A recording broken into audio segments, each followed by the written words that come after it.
Trump team struggles to muster support ahead of SC event. Op-ed, skeletons in your closet? No problem, you can be a GOP candidate. King Charles reportedly tried to mediate between his sons at Prince Philip's funeral. Prince William is furious about Prince Harry's memoir leaks, according to palace insiders. Israel's Netanyahu fires cabinet ally, heeding court ruling. This is breaking news. I'm Erin Burnett in Washington. Trump team struggles to muster support ahead of SC event. Advisors to Donald Trump have blanketed South Carolina Republican officials with pleading phone calls in recent weeks in an effort to drum up endorsements and attendees for the former president's first campaign swing of the 2024 cycle next week. But the appeals have run headlong into a complicated new reality. Many of the state's lawmakers and political operatives, and even some of his previous supporters, are not ready to pick a presidential candidate. They find themselves divided between their support for Trump, their desire for a competitive nomination fight in the state, and their allegiance to two South Carolina natives, former Governor Nikki Haley and Senator Tim Scott, who have taken steps to challenge Trump for the nomination. Both are said by people close to them to be seriously considering a bid, and Haley is expected to announce in the coming weeks, South Carolina operatives said. The result foretells a Trump launch event in the early primary state, with an expected endorsement by Senator Lindsey Graham, Republican South Carolina, and a reaffirmation of support from Governor Henry McMaster, that positions the former president as a serious contender but stops short of demonstrating the dominance that he once enjoyed. Nikki Haley is probably our first South Carolinian since we voted for George Washington that has really had a chance of being president of the United States, said former South Carolina GOP Chair Keton Dawson, a supporter of the former governor, explaining the challenge. And I think the Trump folks are going to run into that history. Conservative Christian leaders start to break with Trump, with an eye on DeSantis. Dave Wilson, president of Palmetto Family Council, an influential evangelical group, said there is more than a little bit of softening of Trump support in South Carolina, saying many had been turned off by some of his recent comments, including questioning the loyalty of evangelical voters. Wilson said many evangelicals in the state wanted to wait and see who got into the race. A lot of people recognize the importance of the Trump presidency who are stepping back and are saying, is there another standard bearer for the party and the issues we believe in? Someone who can carry us not just 4 more years, but 8 more years and create momentum, he said. State Party Chairman Drew McKissick will not be attending the January 28 Trump event because of the RNC meeting next week in California, and Representative Ralph Norman, Republican South Carolina, a close ally of both Trump and Haley, has a prior commitment on January 28 that he may not be able to break to attend the rally, according to their advisors. Hope Walker, executive director of the state party, recently turned down a job offer from the Trump campaign because she has decided to stay in her role for the cycle.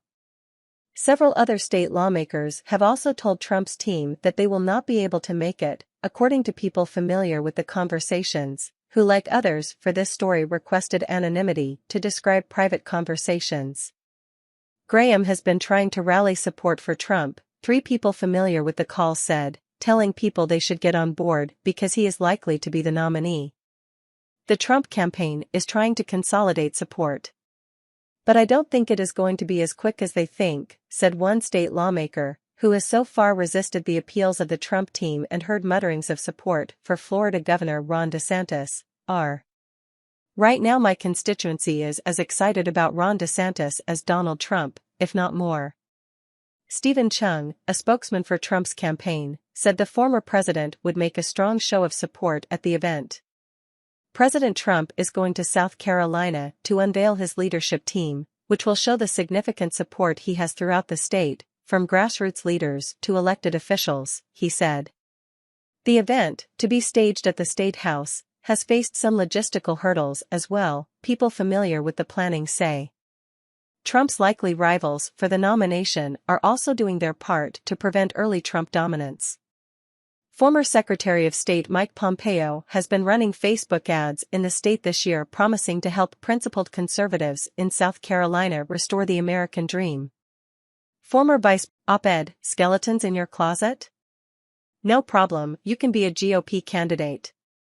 On Monday, Albuquerque police arrested Solomon Pena, a failed 2022 Republican candidate for the New Mexico state legislature, for allegedly orchestrating shootings at the homes of 4 Democratic elected officials. Okay, maybe there's no way the party could have known he'd do that when they nominated him, but the fact that Pena had previously been convicted of 19 felonies and served nearly 7 years in prison might have suggested some problems down the road. This comes amid an ongoing scandal over new Republican House member George Santos of New York, who has been found to have fabricated pretty much every aspect of his life that he presented to voters last year.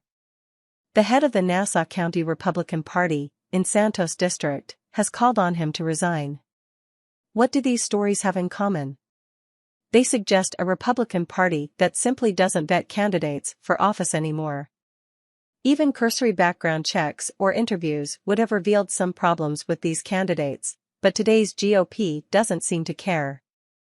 What happened? Screening candidates is actually a major role that parties traditionally play. Often, parties do most of that work in competitive races, trying to focus on the candidates they think can win and pressuring out candidates they think will be less appealing. In 2018, for example, the Democratic Congressional Campaign Committee played a strong role in shaping the party's nomination for the House seat in Colorado's 6th District, recruiting and advocating for Jason Crow to be nominated, and he went on to win the seat against a Republican incumbent. This kind of calculation by formal party leaders is a pretty common thing. But in the Crow case, there is even audio of a conversation that Steny H. Hoyer, Democrat Maryland, then the House Minority Whip, representing the DCCC, had with Crow's primary challenger, Levi Tillman, urging him to get out of the race. Hoyer's argument was that the party simply believed that Crow would have an easier time defeating the Republican incumbent, Representative Mike Coffman. Tillman refused to bow out, but lost to Crow in the primary. We'll never know how Tillman would have done in the general election, but the party didn't want to take any chances. And even when the general election doesn't look competitive, parties have often tried to discourage candidates who will hurt their brand and make them look bad. It wasn't that long ago that House Republican leaders pressured Representative Steve King of Iowa to leave Congress. His racist outbursts were seen as damaging to the party's reputation. While party influence may not always be so overt, the two parties have always been concerned about electability in general elections. But judging from the examples of Pena and Santos, the GOP is more than willing to leave that aside. In fairness, it's not quite so simple as that. In numerous Senate races last year, Senate Minority Leader Mitch McConnell, Republican Kentucky, spent his energies recruiting and endorsing candidates he thought were electable, but those candidates were often outgunned in the Republican primaries by those backed by former President Trump. Trump made a point of backing candidates like Herschel Walker, Blake Masters, and Mehmet Oz, people who were famous or wealthy or just said nice things publicly about Trump. Those candidates all underperformed in the midterm election. Research by political scientists Rachel Porter and Sarah Troll makes clear that there have been some important recent changes in American politics. More inexperienced people are running for office, and winning more often in primaries than they used to, particularly among Republicans since 2016. Two important factors have driven this change. One is specifically the candidacy of Trump. Prior to 2016, Republicans had been, like Democrats, concerned about candidate electability.